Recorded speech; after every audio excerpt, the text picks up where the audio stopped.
نحمدہ و نصلی علی رسول الکریم۔ ہماری گفتگو ابھی چل رہی تھی اسباب کی حقیقت کے بارے میں، کیونکہ دیکھنے میں تو یہ ساری دنیا میں بہت چیزیں ہمیں نظر آتی ہیں اسباب کی لائن سے، کہ تعلیمی درسگاہیں بہت ساری، وہاں سے لوگ پڑھتے ہیں، ڈگریاں لیتے ہیں اور پھر ان کو اچھی نوکریاں ملتی ہیں، اور زراعت کے رقشے ہیں، فیکٹریاں ہیں، وہاں سے چیزیں بن کے نکلتی ہیں جس کو ہم استعمال کرتے ہیں، اور اسی طرح زراعت کے نظام ہیں، اور بہت سارے ہمارے اسپتالوں کے نظام ہیں جہاں سے ہم سمجھتے ہیں کہ یہاں سے شفا ملتی ہے۔ یہ ساری ہماری دنیاوی اسباب کی مادیت کی لائن کی چیزیں ہیں۔ ہم نے پہلے عرض کر دیا تھا کہ مسلمانوں کے اسباب مادی چیزوں کے ساتھ ساتھ روحانی اسباب بھی ہیں، اور غیر مسلموں کے لیے صرف مادی اسباب ہیں۔ تو اس میں ہماری خیر اسی میں ہے کہ ہم جو ہے وہ ایسی چیزوں میں لگیں کہ جو ہمارے ساتھ جاتی ہیں اور جو ہمارے بعد بھی ہمارے کام آئیں گی، اور اسباب میں بھی لگنا اس طرح سے ہو کہ جو ہماری آخرت کو نقصان نہ پہنچائے، دنیا بھی ہماری اچھی بنے اور آخرت بھی اچھی بنے۔ ابھی جو میں نے پچھلی دفعہ بھی کہا کہ دنیا ہی دنیا میں لگے ہوئے، یہ اچھی اپروچ نہیں ہے۔ عقل مند جو ہے، کہا گیا حضرت محمد صلی اللہ علیہ وسلم فرمایا، عقل مند آدمی وہ ہے جو موت کو یاد رکھے، وہ مرنے سے پہلے مرنے کی تیاری کر لے۔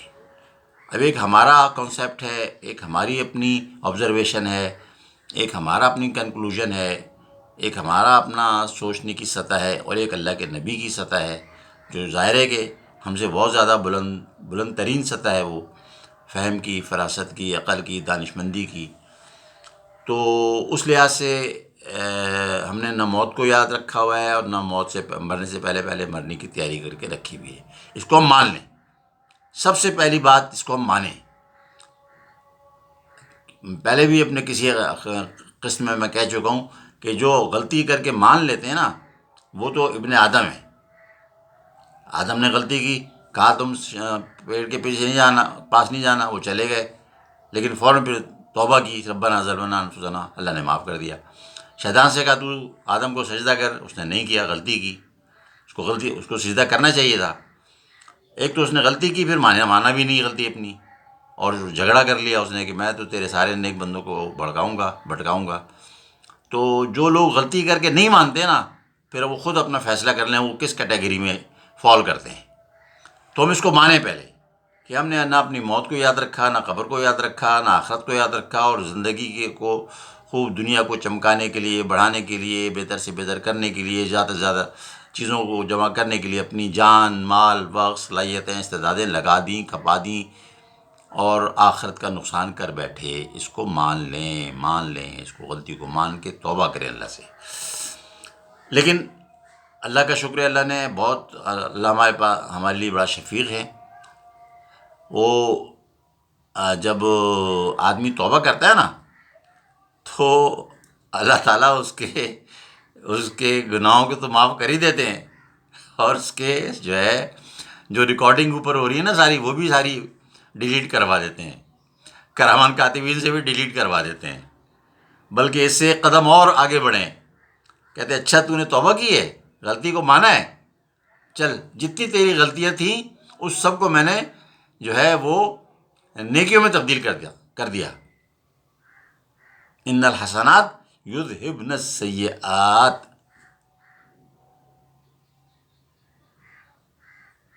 وہ نیکیوں میں شمار ہو جائیں گی۔ اب جتنی گناہ اور غلطیاں تھیں تو مانیں۔ اچھا، اب کرنا کیا ہے؟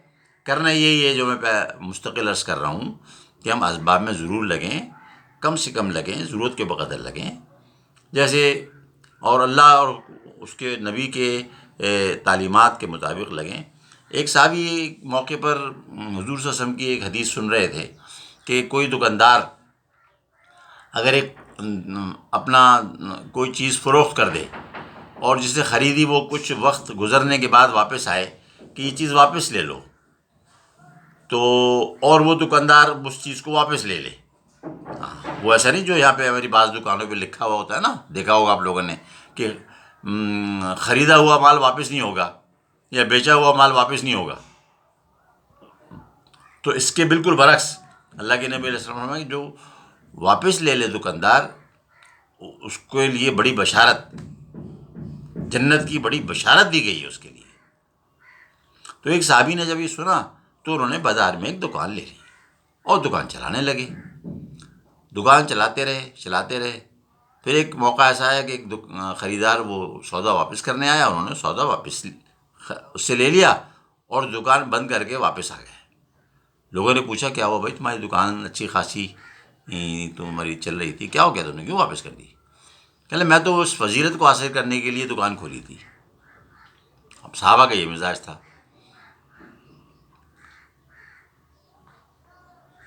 تو یہ ہے کہ ہماری جو ہے نا اپروچ ہمیں درست کرنی ہے، آخرت ہو جائے ہماری اپروچ، مد نظر آخرت ہو جائے، دنیا میں بھی لگنا ہمارا آخرت کو مد نظر رکھتے ہوئے،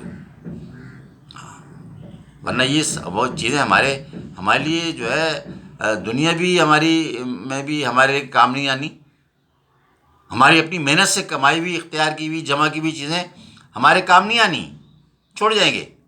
اور بعض تو یہ کہ زندگی ابھی زندہ ہیں، چیزوں کے انبار بھی لگا لیے، گھروں کے بڑے بڑے گھر، بڑے گاڑیاں، بڑی دکانیں کر لی، ابھی زندہ ہیں، اس زندگی میں ہی جو ہے وہ سارا مال و متاع ضائع۔ ابھی کل کی خبر ہے، رات کو گل پلازا میں آگ لگ گئی ہے، اور گراؤنڈ پلس میزینین پلس 2 فلور سب میں آگ لگ گئی، پلر گر رہے ہیں، عمارت کے حصے گر رہے ہیں، ساری دکانوں میں آگ لگ گئی، 1200 دکانیں تھیں، اربوں خربوں روپے کا مال تھا، بہت سارے امپورٹیڈ آئٹم بھی وہاں پہ ہوتے تھے۔ اب وہ بیچارے کدھر کھڑے، کون ان کو کمپنسیٹ کرے گا؟ اور وہ خود کیسے کمپنسیٹ کریں گے، خود کیسے سروائیو کریں گے؟ اور یہ کوئی نئی بات نہیں ہے، یہ آج کا نہیں ہے، قرآن کے اندر ایک واقعہ آتا ہے، قرآن کے اندر ایک واقعہ آتا ہے، اس کا لب لباب مفہوم یہ بنتا ہے کہ کچھ بھائیوں نے اپنی ایک کھیتی پر محنت کی ہوئی تھی، اور ان کے باپ کے زمانے میں یہ تھا کہ وہ کھیتی کا ایک حصہ اللہ کے راستے میں دے دیتے تھے، ایک حصہ جو ہے وہ زمین میں واپس بو دیتے تھے، اور ایک حصہ استعمال میں رکھتے تھے۔ تو انہوں نے کہا ہمارا باپ تو ایسی زیادہ سمجھ والا نہیں تھا، اس فصل سے تو ہم خود ہی فائدہ اٹھائیں گے، اور ہم کل جائیں گے اور اپنی فصل کو اتاریں گے، اور ہم خود ہی اس سے فائدہ اٹھائیں گے۔ وہ پتہ چلا کہ اللہ پاک نے رات میں ایک ایسی آندھی چلائی، ایسی کوئی بارش ہوئی یا ژالہ باری ہوئی یا کیا ہوا، صبح وہ جب گئے تو پوری فصل جو ہے وہ اوندے منہ گری ہوئی تھی، ساری فصل تباہ، ساری محنت ضائع، سارا جو فائدہ ان کو اٹھانا تھا وہ بھی ضائع۔ اسی طرح کتنے واقعات ہوتے ہیں، چوری ہو گیا مال، ڈکیتی پڑ گئی، چھن گیا، آگ لگ گئی، یہ ہو گیا وہ ہو گیا۔ تو یہ جو بھی دنیاوی مال و متاع ہے نا اور اسباب، یہ قابل بھروسہ نہیں ہے، اس لیے ہمارے پاس کوئی آپشن نہیں ہے اللہ سے جڑنے کے علاوہ۔ جن آپشن سے ہم چل رہے ہیں، وہ آپشن جو ہے نا وہ قابل بھروسہ نہیں ہے، یقینی نہیں ہے، دیر پا نہیں ہے۔ تو یہ درخواست ہے آپ لوگوں سے کہ بھئی ان چیزوں کو اس لحاظ سے بھی دیکھیں کہ ہمیں جو ہے اپنے اسباب کی لائن سے، جیسے ہمیں بیمار ہوتے ہیں تو ہمیں علاج کی ضرورت ہے، تو علاج کا ایک سنت طریقہ ہے نا، اس کو پتہ کریں، اس میں علاج بھی آتا ہے، لیکن تیسرے نمبر پہ آتا ہے، تیسرے نمبر پہ آتا ہے، ہم پہلے نمبر پہ رکھتے ہیں اس کو۔ اب گاڑی جب اٹھانی ہے تو بھائی پہلے گیئر پہ اٹھانی ہے، پھر دوسرے گیئر ڈالے گا، پھر تیسرا ڈالے گا، ڈائریکٹ تیسرے گیئر میں ڈالا اور گاڑی ہم زیرو سے اسٹارٹ کر رہے ہیں تو کیسے کمکلی ہے کیا ہے؟ بھائی ایک ترتیب ہے، پہلا گیئر، پھر سیکنڈ گیئر، پھر تھرڈ گیئر، پھر فورتھ گیئر۔ آٹومیٹک گاڑیاں بھی اسی طرح اسی ترتیب سے اپنی جو ان کی ہوتی ہے ٹرانسمیشن گیئرس کی، وہ اس طرح ہوتی ہے۔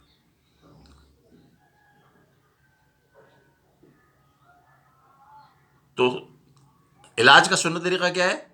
سب سے پہلے یہ کہ صدقہ دو، حدیث میں آتے اپنے مریضوں کے علاج صدقے سے کرو، یہ پہلا فرسٹ پریورٹی یہ آ گئی، پروسیجر ہے، ایک سیکوینس ہے، ایک سیکوینس اڈاپٹ کرنی ہے۔ پہلے اپنے بیماروں کا علاج صدقے سے صدقہ دو، دوسرا صلاۃ الحاجت پڑھو، اور تیسرے نمبر پر یہ ہے کہ سنت کے مطابق علاج معالجہ بھی کرو، طبیب کے پاس جاؤ، دوا لو۔ اب ہم پہلے دو تو بالکل بائی پاس کر دیں اور ایک دم جم کر جائے تیسرے والے پر، علاج معالجے پر، اسپتال، ڈاکٹر پہ. تو یہ تعلیمات نبوی سے ہٹ گئے. یہاں پہ ہماری پریشانیاں ہیں. اب 2 گھنٹے ہمیں انتظار میں بھی اسپیشلسٹ صاحب کوئی 2,000 او پی ڈی لیتا ہے، کوئی 4,000 روپے لیتا ہے او پی ڈی، کوئی 5,000 کے او پی ڈی کے لیتا ہے. 5 منٹ دیکھتا ہے، 10 منٹ دیکھتا ہے. لوگ جو ہے بگتے جھگتے نکلتے ہیں ڈاکٹر کے کمرے سے، اتنے پیسے دیے، اس نے 5 منٹ میں ہمیں فارغ کر دیا. تو بھائی تم طریقہ جب اپنی مرضی کا اختیار کرو گے تو کھاؤ، در بدر کی ٹھوکریں بھی کھاؤ اور ذلتیں بھی اٹھاؤ، سب کرو، منع نہیں ہے. بڑے سے بڑے اسپیشلسٹ کو دکھائیں، ضرور دکھائیں. بھائی طریقہ فالو کریں نا، پہلے صدقے سے، پھر صلاۃ الحاجت سے، پھر علاج معالجے کی طرف جائیں.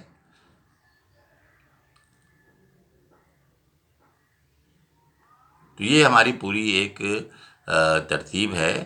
آگے اسی طرح جو ہم یہ چاہتے ہیں کہ بھئی ہمارا بیٹا جو ہے وہ باعزت زندگی گزارے، کسی کے اوپر بوجھ نہ بنے، باوقار اس کا روزگار ہو، باوقار یہ زندگی گزارے. اس کے لیے ہم اس کو اسکولوں میں پہلے لے جاتے ہیں، بڑے بڑے مہنگے اسکولوں میں لے جاتے ہیں. یعنی ایک تو جو تھوڑی سی مڈل کلاس ہے نا، اس کا بھی کوئی بچے کا ماہانہ خرچہ جو ہے وہ 10-12 ہزار سے کم نہیں ہوتا، وین وغیرہ کی ملا کے، اور ساری جو سال بھر کی مختلف مدوں میں وہ فیسیں لیتے ہیں ٹیوشن فیس کے علاوہ. اور اوپر چلے جائیں، اپر مڈل کلاس میں چلے جائیں تو وہ فی بچہ 25-30-35 ہزار پہ آج کل جا رہا ہے.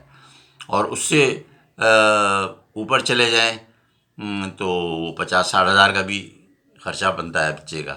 اور اس سے ایلیٹ کلاس میں اگر چلے جائیں تو وہ تو پھر لاکھوں میں جاتی ہے بات، پر منتھ بچے پہ خرچ ہو رہا ہے. کس لیے؟ اس کا مستقبل سیکیور ہو جائے، اچھا پڑھ لکھ جائے، اچھی زندگی عزت والی گزارے.